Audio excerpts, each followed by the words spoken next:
Hi, somebody asked how to tape up the excess on the LightHound for the straps. So we're going to show you how to do that. So basically, here's the LightHound and our dog Sparkles. That's all we needed on there, and we have this extra bit of strap. So what we did is we just folded it. Actually, there we go. I don't know if you can see this okay. All right. And we're just going to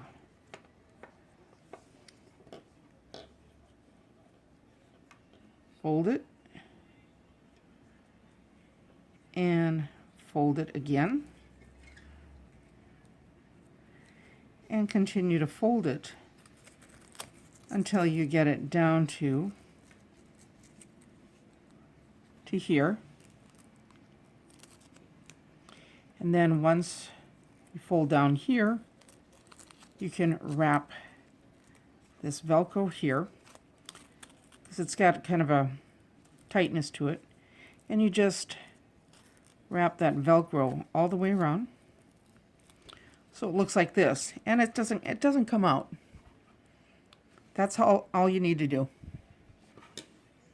Hope that helps.